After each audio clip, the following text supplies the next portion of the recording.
Helicopter यहाँ उतर नहीं पाया। अब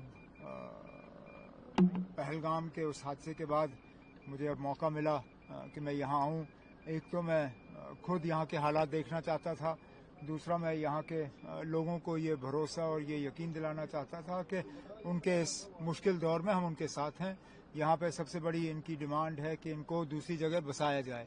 उसके लिए डीसी साहब को पहले ही हिदायत दी गई है कि वो ऑल्टरनेट साइट देख लें, तो इनको फिर प्लॉट दे के यहाँ पे मकान बनाने में इनकी मदद की जाएगी। सर, आप जम्मू कश्मीर के वज़ीर आला भी हैं, जो टूरिस्ट आ रहे हैं देश भर से, थोड़ा सा पैनिक हुए हैं कश्मीर, उनके लिए क्या मैसेज रहेगा? मैं समझ सकता हूँ, मैं उनके डर को समझ सकता हूँ।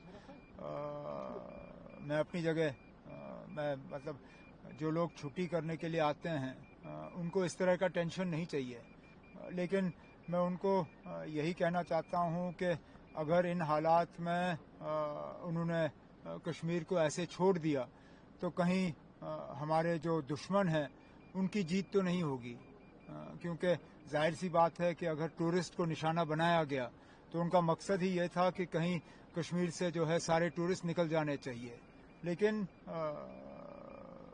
जान सबको प्यारी होती है, तो मेरी तो सिर्फ उनसे यही मोतबाना अपील होगी कि हालात को देखिए और उसके बाद फैसला करिए। सर, ये जो एक कोशिश की गई थी हिंदू मुस्लिम को तोड़ने की टूरिस्ट अटैक के बाद, तो क्या लगता है आपको कितना असर पड़ा उससे कि दोबारा से ये ना कोई आपको ये तो नहीं कह सकता है कि असर नहीं हुआ। असर हुआ है, जाहिर सी बात है हुआ है, लेकिन जहां वो लोग जो इसको हिंदू मुस्लिम का रंग देना चाहते हैं उनको ये भी नहीं भूलना चाहिए कि इन 26 में से एक नौजवान का नाम आबिद था, जिन्होंने अपनी जान की परवाह नहीं की और टूरिस्टों को बचाने के लिए उन्होंने एक इस मिलिटेंट से, टेररिस्ट से बंदूक छीनने की कोशिश की।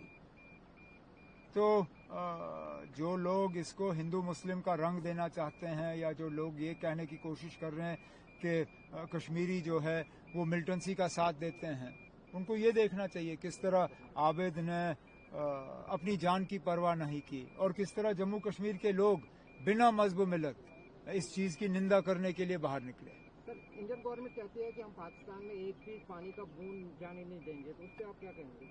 अब ये इंडस वाटर ट्रीटी पहले ही हमें जम्मू कश्मीर को बहुत भारी पड़ा है।